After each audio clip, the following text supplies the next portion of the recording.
أعوذ بالله من الشيطان الرجيم. بسم الله الرحمن الرحيم.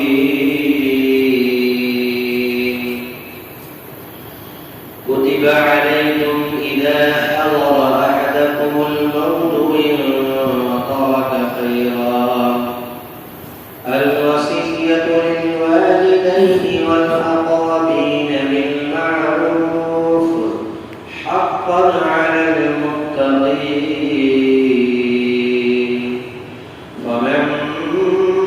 بدله بعدما سمعه فإنما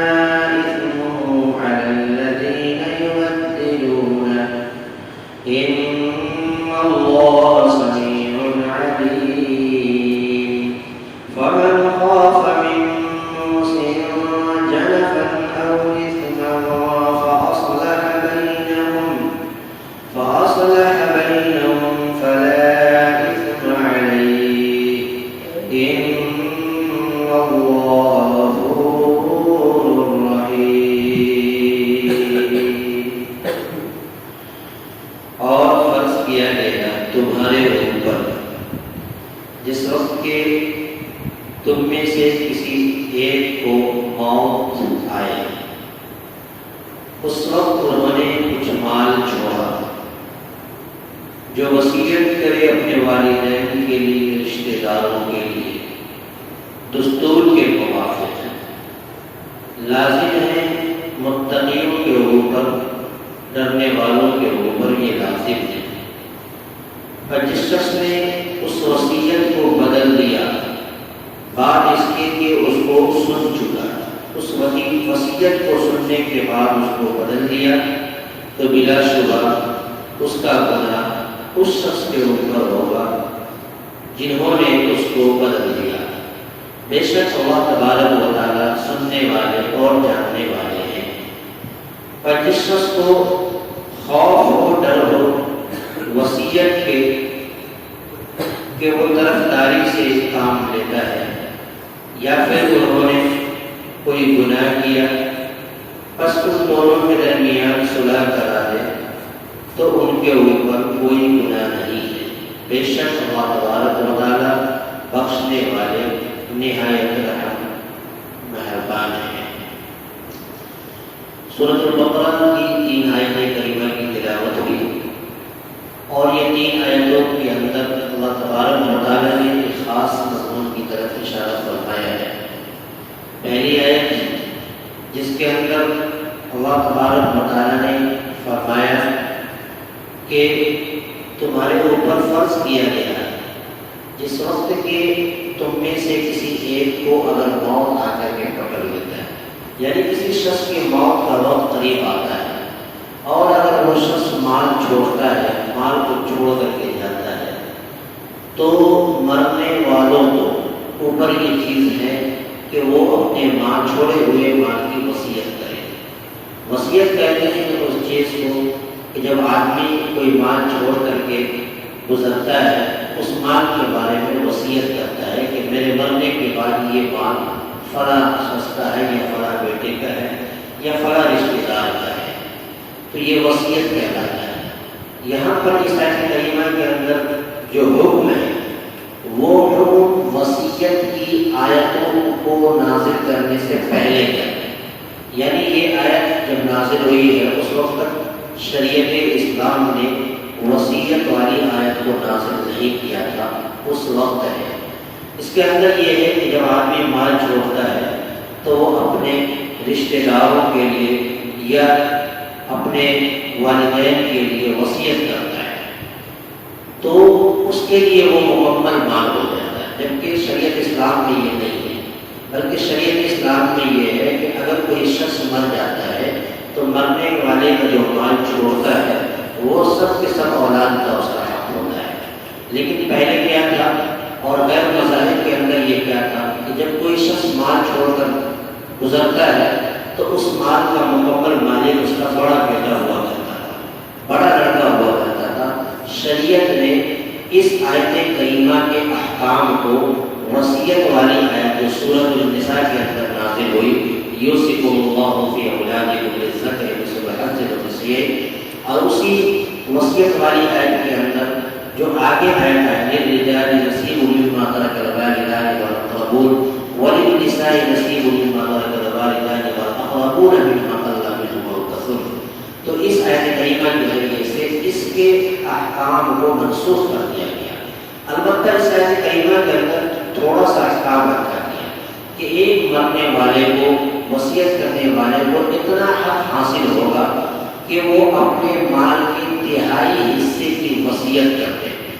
اور وہ وصیت اپنے رشتہ دار کے لیے نہیں، دوست اقربا کے لیے نہیں، اپنے والدین کے لیے نہیں، بلکہ وہ وصیت جو اپنے مال کے تہائی حصے کی جو وصیت ہوگی وہ کسی ادارے کے لیے وصیت کر دے، یا کسی غریب کے لیے وصیت کر دے، مسکین کے لیے وصیت کر دے۔ یہ احکام اس آیت کریمہ میں اتنا صرف باقی رکھا گیا، باقی احکام کو وصیت والی آیت کے آنے سے اس میں منسوخ کر دیا گیا۔ کسی بھی مرنے والے کو یہ حق نہیں ہے کہ اپنے مکمل مال کی وصیت اپنے والدین کے لیے کر لے، یا رشتہ دار کے لیے کر لے، یا کسی ایک بیٹے کو خاص کر لے، یہ مرنے والے کے اوپر یہ حق نافذ نہیں ہے، بلکہ اس وصیت والی آیت میں جب پڑھیں گے اور آپ ترجمہ دیکھیں گے تو جس کا جتنا حق ہے مرنے کے بعد بیوی کا کیا حق ہوگا، شوہر کا کیا حق ہوگا، اگر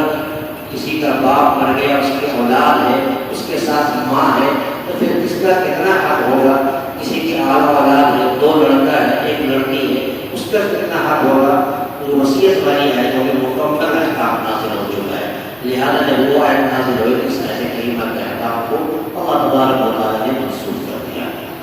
کتب علیکم، جہاں پر قرآن کریم میں کتبہ کا لفظ آئے گا وہاں سمجھ لیجیے کہ اس کو فرض کیا گیا ہے، جو احکام کو نازل کیا گیا نازل کیا جاتا ہے اس کو کتبہ کے لفظ سے تعبیر کیا جاتا ہے۔ تمہارے اوپر فرض کیا گیا اس وقت کہ تم میں سے کسی ایک کو موت آئے، ان قال خیرا، اگر وہ کوئی مال چھوڑتا ہے، الوصیت کہ وہ وصیت کرے للوالدین، اپنے والدین کے واسطے، والاقربین، رشتہ دار کے لیے، بالمعروف، دستور کے موافق، حقا علی المتقین، تو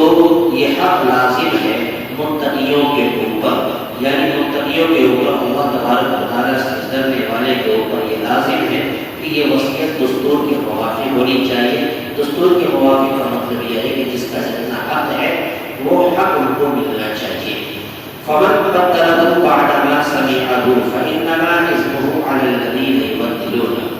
بس جس شخص نے اس وصیت کو اس کے سننے کے بعد بدل دیا، جو مرنے والے نے وصیت کیا تھا اور اس کو سننے کے بعد کسی نے بدل دیا، تو اس کا گناہ اسی شخص پر ہوگا جس نے اس وصیت کو بدل دیا۔ ایک مرنے والا شخص مثلا عمر یہ وصیت کرتا ہے کہ میرے مرنے کے بعد میرے مال کو فلاں فلاں جگہ تقسیم کر دینا، اب وہاں پر جنہوں نے وصیت کو سنا اس شخص نے اس کے بتائے ہوئے طریقے کے مطابق کام نہیں کیا، وصیت کا نفاذ نہیں کیا، تو اس کا گناہ مرنے والے پر نہیں ہوگا، وصیت کرنے والے پر نہیں ہوگا، بلکہ اس وقت جنہوں نے سن کر کے اس کو بدل دیا اس کے اوپر اللہ تبارک و تعالیٰ اس کا گناہ مرتب کرتا ہے۔ فإنما إثمه على الذين يبدلونه، تو بلا شبہ اس کا گناہ اس شخص کے اوپر ہوگا جنہوں نے اس وصیت کو سننے کے بعد بدل دیا۔ ان اللہ سمیع علیم، بے شک اللہ تبارک و تعالیٰ سننے والے اور جاننے والے ہیں۔ اگلی آیت کے اندر یہ کہا کہ اس کے باوجود اگر کسی کو یہ خوف ہو، یہ اندیشہ ہو وصیت کرنے والے کی طرف سے کہ وہ طرفداری کر رہا ہے، یعنی طرفداری کرنے کا مطلب یہ کہ کسی ایک شخص کو متعین کر دے کہ میرا مال صرف ایک بیٹے کے لیے، کسی ایک بیٹے کے لیے وصیت کر دے کہ میرا مال سارا کا سارا اس کے لیے ہے، یا پھر اپنی آل و اولاد کو چھوڑ کر کسی رشتہ دار کے لیے وصیت کر دے، تو یہاں پر وصیت کرنے والا کسی کی طرفداری میں کام کر رہا ہے یا پھر کوئی گناہ کا قصد کر رہا ہے، تو پھر ان کے لیے ضروری ہے کہ جو لوگ وہاں موجود ہیں ان کے درمیان صلح کرا دے،